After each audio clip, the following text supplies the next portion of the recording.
Museum இருக்குது சரிங்களா. Double doors இருக்குதுன்னு வச்சுக்கோங்க. அதாவது ஃப்ரண்ட்டு கேட்டும் இருக்குது, பேக் சைடு கேட்டும் இருக்குது. மெயின் செக்யூரிட்டி இந்த பேக் டோர் வந்து திறந்துருக்கிறத கவனிக்காத வந்து விட்டுறாரு.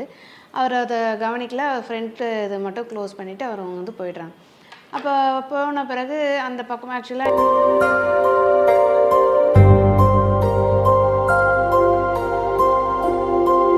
அந்த மாதிரி இருக்கிற மாதிரி ஒரு உருவத்தை வந்து அது வந்து அங்கே பார்க்குது.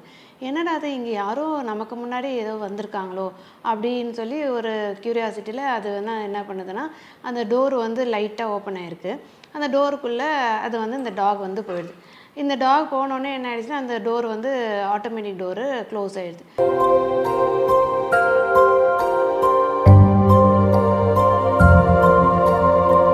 இந்த பக்கம் பார்த்தாலும் ஏதோ ஒரு டாகு ஏற்கனவே இருக்கிற மாதிரி இருக்குது. அந்த பக்கம் பார்த்தாலும் இன்னொன்று ஏதோ முறைக்கிற மாதிரி இருக்குது. ஒரு பெரிய நாய் கூட்டத்துக்குள்ளே வந்து மாட்டிக்கிட்டோமோன்ற ஒரு பயம் வந்து அதுக்கு வந்துடுது. என்னடா அது ஒரு நம்ம வந்து தனியாக தானே பொறுமையாக வந்த மாதிரி இருந்தது, எந்த சத்தமும் இல்லாத இருந்தது. இப்போ என்ன நாய் கூட்டத்துக்குள்ளே இந்த மாதிரி இதில் வந்து நம்ம மாட்டிக்கிட்டோமா, இப்போ எப்படி நம்ம இதுலேருந்து தப்பிக்கிறது?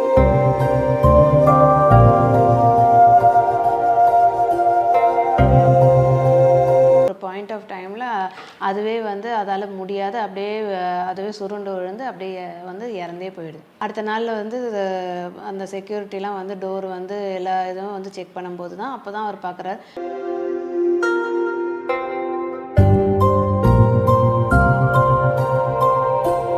இப்போ நம்ம ஒரு கோபமான எமோஷன் வச்சுருக்கோம், இல்லை ரொம்ப எரிச்சலான எமோஷன் வச்சுருக்கோம், இது மாதிரி மற்றவங்கள வந்து திட்டுற எமோஷனு, இந்த மாதிரியான எமோஷன்ஸ் வந்து நம்ம நிறைய உள்ள ஸ்டாக்னண்ட்டாக வச்சுருந்தோம் அப்படின்னா, அதுதான் அவங்க மூலிமா ஒருத்தவங்க மூலிமா அது வந்து வெளியில் வந்து ப்ரொஜெக்ட் ஆகுது.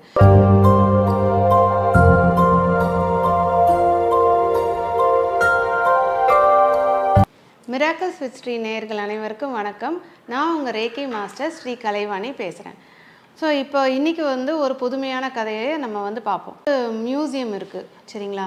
எல்லாருக்கும் மியூசியம்னா கட்டாயமாக என்னன்றது தெரிஞ்சிருக்கோம் இல்லையா.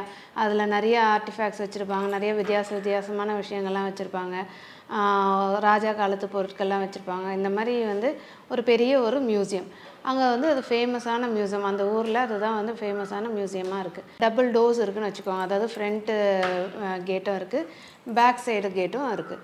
அதில் என்ன நடக்குதுன்னா, இப்போ எல்லோரும் வந்து பார்க்குறாங்க, மக்கள்லாம் பார்த்துட்டு அதில் வந்து எல்லா விஷயமும் தெரிஞ்சுக்கிறாங்க, புதுமையான விஷயங்கள்லாம் இருக்கிறதெல்லாம் பார்க்குறாங்க. அதுக்கப்புறமேட்டு அந்த டே வந்து முடிஞ்சு இந்த மாதிரி ரொட்டீனாக வந்து டே இன் டே அவுட் வந்து அது மாதிரி நடந்துகிட்டே இருக்குது.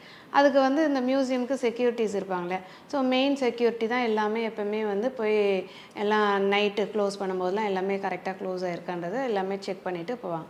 ஸோ இந்த மாதிரி அவங்க வந்து பண்ணிகிட்ருக்கும்போது ஒரு நாள் என்ன ஆகுது பார்த்திங்கன்னா, அவர் அந்த மெயின் செக்யூரிட்டி இந்த பேக் டோர் வந்து திறந்துருக்கிறத கவனிக்காத வந்து விட்டுறாரு.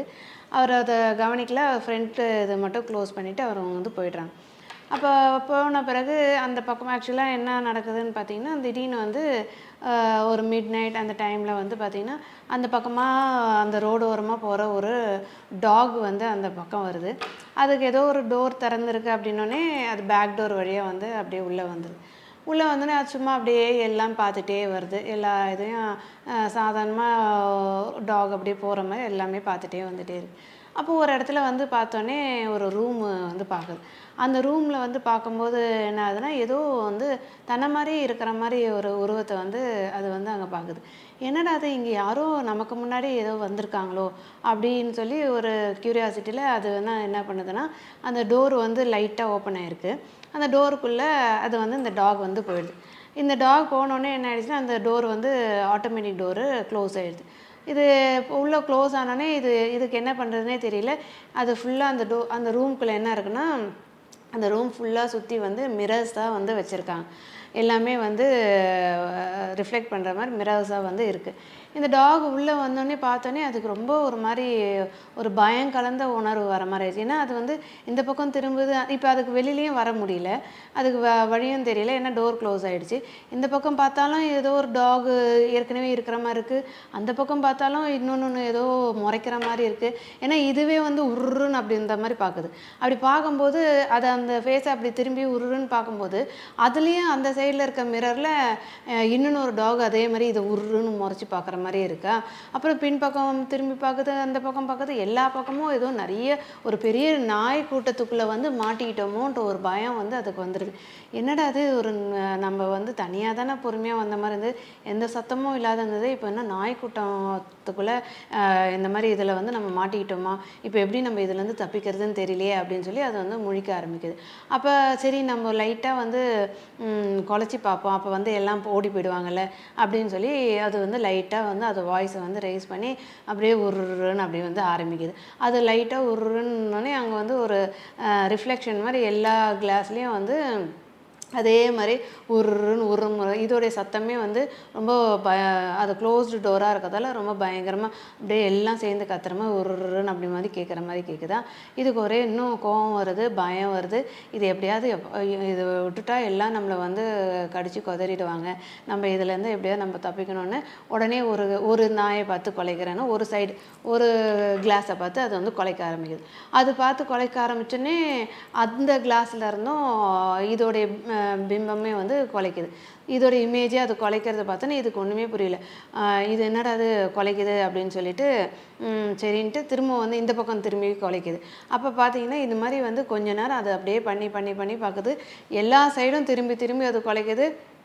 அதே மாதிரி அதோடைய இமேஜே தான் எல்லா மிரர்லேயும் திரும்பி திரும்பி அதையே வந்து குலைக்கிற மாதிரி அதுக்கு வந்து அந்த மற்ற நாய்ங்க நிறையா அங்கே இருக்குது, அது வந்து குலைக்குது அப்படின்ற மாதிரி அது வந்து தன்னைத்தானே அது வந்து யோசிச்சுக்குது.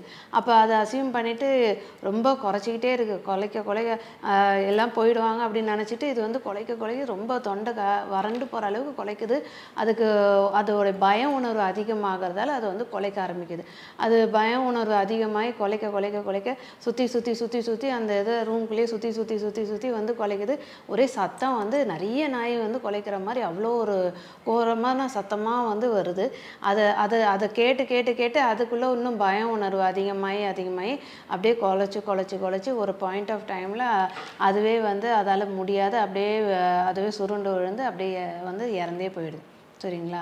ஸோ இது வந்து அடுத்த நாளில் வந்து அந்த செக்யூரிட்டிலாம் வந்து டோர் வந்து எல்லா இதுவும் வந்து செக் பண்ணும்போது தான் அப்போ தான் அவர் பார்க்குறாரு, அடடா பேக் டோர் வந்து தெரியாதனமே அதை க்ளோஸ் பண்ணாத போயிட்டேனே அப்படின்னு சொல்லி அவர் வந்து செக் பண்ணுறாரு. அதுக்கப்புறமேட்டு சரி நம்ம ஒரு இதுவும் க்ளீனர்ஸ் வந்து க்ளீன் பண்ணிகிட்டே இருக்கும்போது அவங்க வந்து இந்த டோர் ஓப்பன் பண்ணும்போது இதுக்குள்ளே நாய் ஒன்று இறந்து கிடக்குது அப்படின்றது சொல்கிறாங்க.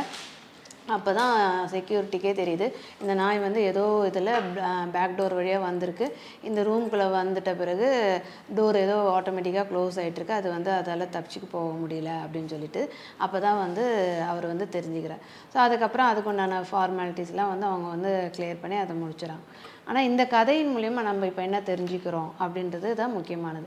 ஸோ இப்போ இதில் சொன்ன மாதிரி பார்த்திங்கன்னா இதில் வந்து இந்த மிரர்ஸ் அப்படின்றது பார்த்திங்கன்னா எல்லாமே வந்து நம்மளுடைய ரிஃப்ளெக்ஷன். என்ன ரிஃப்ளெக்ஷன்? நம்மளோட இன்னர் ரிஃப்ளெக்ஷன். ஓகேவா. இப்போ நம்ம எடுக்கிறோம் அப்படின்னா நம்ம ஃபேமிலிலேயோ இல்லை நம்ம ஒரு ஆஃபீஸ் ஸ்பேஸ்லேயோ இல்லை ஏதோ ஒரு இடத்துல நம்ம வந்து இருக்கிறோன்னா நம்மளை சுற்றி நிறைய பேர் கட்டாயமாக இருந்துகிட்டே இருப்பாங்க இல்லையா. இப்போ அவங்க மூலிமா நமக்கு ஏதோ ஒன்று நடக்குது, ஏதோ ஒரு சேலஞ்சு வருது, இல்லை ஏதோ ஒரு நேரத்தில் வந்து கோவப்படுற நிலையோ ஏதோ ஒன்று வருதுன்னா அப்போ நம்ம என்ன பண்ணிடுறோன்னா அது உடனே வந்து நம்ம ரியாக்ட் பண்ணிடுறோம். ஏன்னா அது அவங்க தான் செய்கிறாங்க அப்படின்னு நினச்சிக்கிறோம், அவங்க தான் அதை வந்து நம்மளை ட்ரிகர் பண்ணுறாங்க அந்த மாதிரி நினச்சிக்கிறோம். ஆனால் இதில் முக்கியமான விஷயம் என்ன கவனிக்கணும்னு பார்த்தீங்கன்னா இப்போ எப்படி இந்த நாயோடைய பிம்பம் வந்து மற்ற மிரரில் பட்டு அதே வந்து தெரியுதோ அதே மாதிரி தான் ஒவ்வொருத்தரும் பார்த்திங்களா நம்மளுடைய இன்னர் ஃபீலிங்ஸ், இன்னர் எமோஷன்ஸ் என்னவோ அந்த எமோஷனை வந்து தான் நம்ம சப்ரஸ் பண்ணி என்ன எமோஷன் வச்சுருக்கோமோ அதை தான் அவங்க வந்து வெளியில் வந்து ரிஃப்ளெக்ட் பண்ணுறாங்க. இப்போ நம்ம ஒரு கோபமான எமோஷன் வச்சுருக்கோம், இல்லை ரொம்ப எரிச்சலான எமோஷன் வச்சுருக்கோம், இந்த மாதிரி மற்றவங்கள வந்து திட்டுற எமோஷன், இந்த மாதிரியான எமோஷன்ஸ் வந்து நம்ம நிறைய உள்ள ஸ்டாக்னண்ட்டாக வச்சுருந்தோம் அப்படின்னா அதுதான் அவங்க மூலிமா ஒருத்தவங்க மூலிமா அது வந்து வெளியில் வந்து ப்ரொஜெக்ட் ஆகுது. ஸோ அப்போ நம்ம என்ன நினச்சிக்கிறோம், அது அவங்க தான் செய்கிறாங்க, அவங்க தான் அதை வந்து நடத்துகிறாங்க, அவங்க தான் அதை கோவப்படுத்துகிறாங்க, அவங்க தான் நம்மளை வந்து திட்டுறாங்க அப்படின்னு சொல்லி நம்ம நினச்சிட்டு அவங்க மேலே சண்டை போடுறோம், அவங்க மேலே இன்னும் வந்து நிறைய கோவத்தில் நம்ம வந்து திட்டுறோம். அப்போ கடைசியில் வந்து 2 பேருமே ஹர்ட் ஆகும். ஆனால் இதில் என்ன விஷயம், நமக்குள்ளே இருக்கிற விஷயந்தான் அங்கே வருது அப்படின்ற ஒரு அண்டர்ஸ்டாண்டிங், அந்த ஒரு புரிதல் கிடச்சிதுன்னா அப்போ நம்ம கோவப்பட மாட்டோம். இப்போ இந்த நாயோடைய இதுலேயே வந்து அதுக்கு ஒரு அண்டர்ஸ்டாண்டிங்கும் அதுக்கு ஒரு அவேர்னஸும் இல்லாததால தான் அது வந்து தன்னுடைய உயிரே வந்து அது மாய்ச்சிடுச்சு. அதே மாதிரி தான் இப்போ நம்மளும் வந்து நமக்கு ஒரு முன்னாடி இருக்கிறவங்க வந்து தேவையில்லாத அவங்க சண்டை போடுறாங்கன்ற எண்ணம் இல்லாமல் நம்ம கொஞ்ச நேரம் பாஸ் பண்ணிவிட்டு ஓகே இவங்க ஏதோ இதை வந்து சொல்கிறாங்க, இது வந்து நமக்கு அவங்க ஹெல்ப் பண்ண தான் வராங்கன்ற மாதிரி நம்ம வந்து பார்க்கணும். ஒருத்தவங்க திட்டுறாங்க இல்லை ஒருத்தவங்க வந்து வேறு ஏதோ ஒரு கமெண்ட் பாஸ் பண்ணுறாங்க இல்லை ஏதோ சொல்கிறாங்கன்னா ஓகே இது வந்து முக்கியமாக நமக்குள்ளே இருக்குது போல இருக்குது, நமக்குள்ளே ஒரு பய உணர்வு இருக்கா, அந்த பய உணர்வு வந்து வெளியில் சொல்ல தெரியாத, அது வந்து வெளியில் காட்ட தெரியாத மறைச்சி நம்ம வேற ஒரு விதத்தில் வந்து அதை எக்ஸ்ப்ரெஸ் பண்ணுறோமா, அந்த எக்ஸ்ப்ரெஸ் பண்ணுறது தான் வந்து இன்னொருத்தவங்க மூலியமாக அது வந்து வெளியில் எக்ஸ்ப்ரெஸ் ஆகுதா அப்படின்னு சொல்லி நம்ம அதை வந்து கொஞ்சம் அனலைஸ் பண்ண ஆரம்பிக்கணும். ஸோ அப்போ நம்ம நிதானமாக இருந்து இதை அனலைஸ் பண்ணும்போது தான் நம்ம எந்த இடத்துல வந்து மாட்டியிருக்கோம் அப்படின்றதே நமக்கு தெரியும். சரிங்களா? ஸோ நம்ம இதெல்லாம் கரெக்டாக தெரிஞ்சு பண்ணுறோம் அப்படின்னா இப்போ நம்ம யாரையும் தவறாகவும் நினைக்க மாட்டோம், யாரையும் நம்ம வந்து திட்டமாட்டோம். முக்கியமாக வந்து யார் கூடயும் நமக்கு வந்து ஒரு மிஸ் அண்டர்ஸ்டாண்டிங்கிறது ஏற்படாத இருக்கிறதுக்கு இது ரொம்பவே நமக்கு வந்து ஹெல்ப்ஃபுல்லாக இருக்கும். நம்மளோட இன்னர் ரிஃப்ளெக்ஷன் தான் வந்து வெளியில் வருது அப்படின்னு சொல்லி நம்ம வந்து கொஞ்சம் அவேர்னஸோடு நம்ம அந்த சுச்சுவேஷனை ஹேண்டில் பண்ணுறோம் அப்படின்னு சொன்னால் அப்போ நம்ம யாரும் வந்து நம்ம ஹர்ட் பண்ண வேண்டிய அவசியமே இல்லை. அந்த இடத்துல நம்ம எப்படி அதை வந்து ஹேண்டில் பண்ணணுன்றதை நமக்குள்ளே இருந்தே ஒரு வாய்ஸ் வந்து நமக்கு வந்து ஹெல்ப் பண்ணும். சரிங்களா? ஸோ இதை நீங்கள் வந்து ப்ராக்டிஸ் பண்ணி பாருங்கள். இது உங்களுக்கு ஹெல்ப்ஃபுல்லாக இருக்கும் நான் நம்புகிறேன். இந்த மாதிரி இன்னும் நிறைய தகவல்களோட நிறைய கதைகளோடு உங்களை வந்து நான் சந்திக்கிறேன். சரிங்களா? எல்லாம் சால்வ் பண்ணிக்கலாம், எல்லாத்தையும் சால்வ் பண்ணிக்கலாம், எதுக்கும் பெருசாக ஒரி பண்ணிக்க வேண்டியதில்லை. நம்மளுடைய சேனலை வந்து சப்ஸ்கிரைப் பண்ணுங்கள், ஷேர் பண்ணுங்கள், கமெண்ட் பண்ணுங்கள். இன்னும் ஒரு நல்ல வீடியோவில் உங்களை வந்து சந்திக்கிறேன். அது வரைக்கும் உங்கள்கிட்ட இருந்து விடைபெறுவது உங்களுடைய ரேக்கி மாஸ்டர் ஸ்ரீ கலைவாணி. நன்றி, வணக்கம்.